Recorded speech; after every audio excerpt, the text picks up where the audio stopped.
Assalamualaikum warahmatullahi wabarakatuh. Bismillahirrahmanirrahim. Riwayat Datu Murkad Rantau. Sebagai murid tertua dari Datu Suban, Datu Murkad sangat dihormati oleh semua murid Datu Suban. Satu ketika Datu Murkad mengundang sahabat-sahabat beliau sesama murid Datu Suban. Apakah selama ini kalian menghayati dan mengamalkan apa yang telah diajarkan guru kepada kita? Demikian Datu Murkad memulai pembicaraan. Setelah mengucapkan salam dan para sahabatnya sudah berkumpul semua. Alhamdulillah, segala puji bagi Allah Subhanahu wa Ta'ala. Kami telah menghayati dan mengamalkan ajaran-ajaran yang telah disampaikan oleh guru kita. Jawab mereka hampir bersamaan. Jika kalian telah memahami dan telah mengamalkan hendaknya, jangan sekali-kali ditinggalkan, pegang erat dan kuat-kuat pesan Datu Murkad. Menurut hujarat orang tua dahulu, kita akan kedatangan musuh dari luar yang sukar ditandingi. Musuh tersebut akan mengalahkan menjajah kita, lanjut Datu Murkad. Namun kita tidak perlu gentar untuk menghadapinya.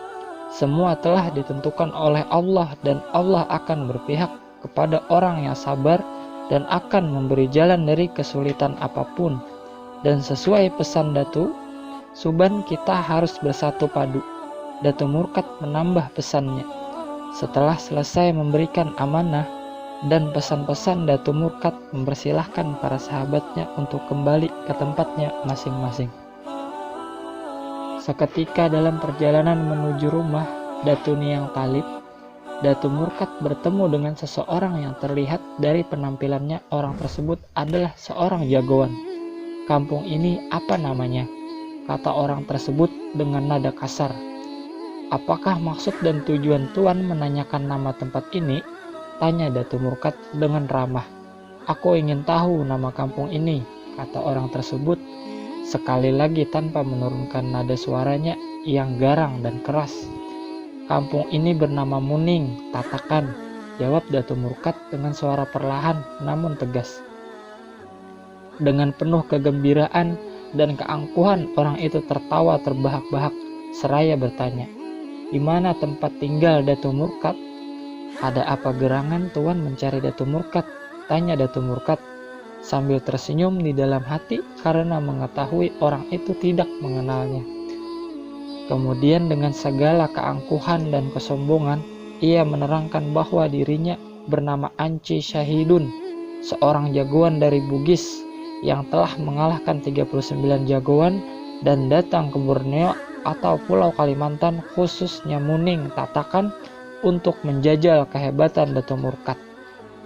Setelah mendengar penjelasan itu, Datu Murkad yang masih tidak diketahui jati dirinya oleh Anci Syahidun menjelaskan bahwa di Muning Tatakan tidak ada seorang jagoan pun, dan Datu Murkad menjelaskan bahwa yang hebat hanyalah Tuhan, Allah Subhanahu wa Ta'ala. Namun, setelah mendengar penjelasan itu, Anci Syahidun tetap saja menyombongkan dirinya dengan menyatakan bahwa dirinya adalah seorang jagoan dan tetap memaksa ingin bertemu dengan Datu Murkad dari Muning Tatakan. Kalau Tuan benar-benar ingin bertemu dengan Datu Murkad, mari ikuti saya, kata Datu Murkad. Sesampai di rumah, Datu Murkad yang masih tidak dikenal oleh Anci Syahidun mengatakan, kita akan bertemu dengan Datu Murkad setelah makan. Kemudian beliau memerintahkan Datu Karipis untuk menyiapkan makanan. Demi mendengar perintah Datu Murkad, Datu Karipis segera melaksanakannya. Dengan cekatan Datu Karipis mencabut sebatang pohon enau dan mengambil humbutnya untuk dijadikan bahan sayuran yang dicampur dengan potongan besi. Dengan terkagum-kagum Anci Syahidun melihat kejadian yang terjadi di depan matanya.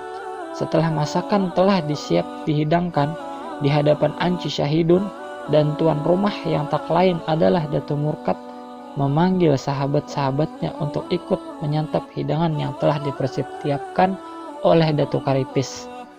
Dengan lahapnya sahabat Datu Murkad melahap dengan lezatnya masakan yang disediakan.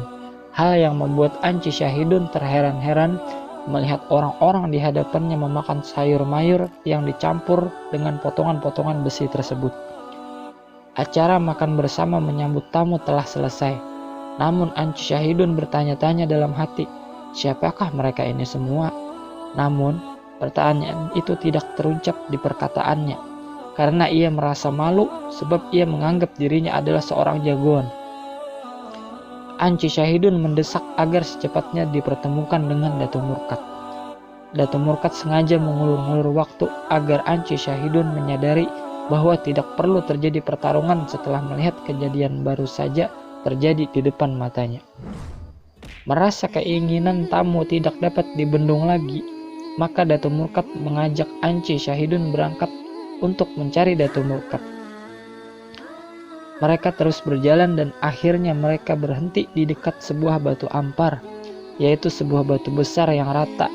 Di batu ampar itulah nantinya mereka mengadakan perlanggaan dan nama tempat itu dikenal dengan Pantai Katiruk.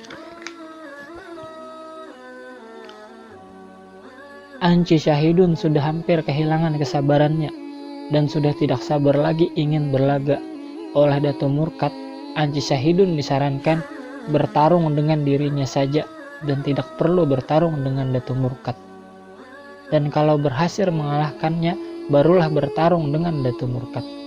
Mendengar tantangan itu, Anci Syahidun langsung menangkap Datu Murkad dan membantingnya di atas batu ampar. Namun apa yang terjadi? Ternyata tubuh Datu Murkad berbunyi seperti besi yang keras dihempaskan ke atas batu. Tubuh Datu Murkad dihempaskan ke atas batu berkali-kali. Namun Datu Murkad tidak bergeming sedikit pun, bahkan Anci Syahidun yang merasa kelelahan. Dan tiba-tiba Datu Murkad berkata sambil memperkenalkan dirinya, "Hai Anci Syahidun, inilah Datu Murkad, datang bersama Allah. Silahkan jika engkau benar-benar seorang jagoan, tantang Datu Murkad." Mendengar tantangan Datu Murkad, langsung saja Anci Syahidun berusaha menangkap Datu Murkad. Namun semua usahanya sia-sia dan tidak berhasil. Dan dengan satu tepukan tangan Datu Murkad saja, Anci Syahidun menjadi lunglai tidak berdaya. Kemudian oleh Datu Murkad, Anci Syahidun dihempaskan ke batu ampar dan kepalanya pecah. Demikian sekilas cerita kehebatan Datu Murkad, yang juga termasuk dari salah seorang murid Datu Suban yang 13 orang. Wassalamualaikum warahmatullahi wabarakatuh.